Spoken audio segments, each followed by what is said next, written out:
Always tracking, always alerting. Storm Team 8.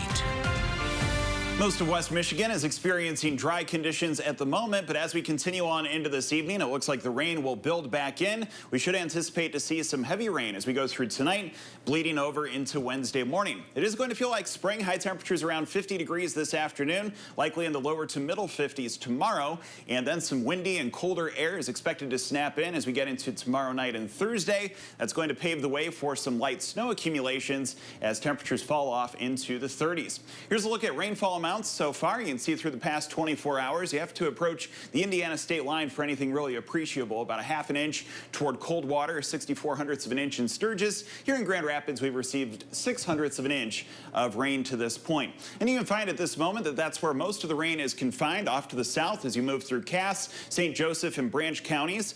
Coldwater being affected with a fairly heavy rain shower, and then as you move towards South Bend, Indiana, receiving some rain also. That's all expected to lift northward. An area of low pressure being the mechanism for that. You can see that spinning through Kansas right now, delivering some rainfall to Kansas City, some thunderstorm activity into portions of Illinois and Indiana. But again, we should expect to see that moisture lift northward with that area of low pressure basically crossing through lower Michigan tonight into tomorrow.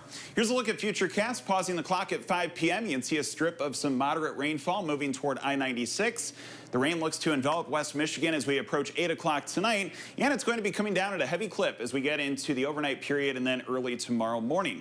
Low pressure, you can find that spinning over Lake Michigan as we pause the clock near midday tomorrow, and it looks like that could fire off a couple of thunderstorms. Could hear some rumbles of thunder as we go through tomorrow afternoon. No expectation for anything severe, and then you can see that the wind is going to turn to the northwest here tomorrow night, getting into Thursday. Gusts potentially exceeding 40 miles per hour, and that's going to be driving in some snow bands off of Lake Michigan there, especially as you move into Van Buren and also Berrien counties, where there could be some light accumulations of snow, perhaps an inch or two. Here in Grand Rapids, probably just enough to coat the ground.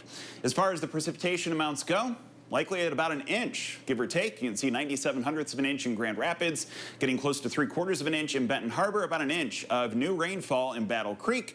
And you can see that the forecast models are in pretty good consensus on just about an inch of rain for Grand Rapids.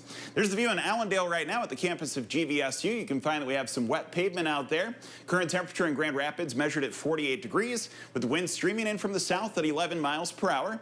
Currently, the wind is from the south across West Michigan, and that's helping to build up our temperatures into the upper 40s and lower 50s at this moment. Temperatures continue to climb versus yesterday, about a 10 to 15 degree difference. It looks like tomorrow we should be able to move past the 50-degree mark for the third time in 2025, chilling things off into the weekend, and it looks like we'll start to have some more warmth enter the forecast again next week.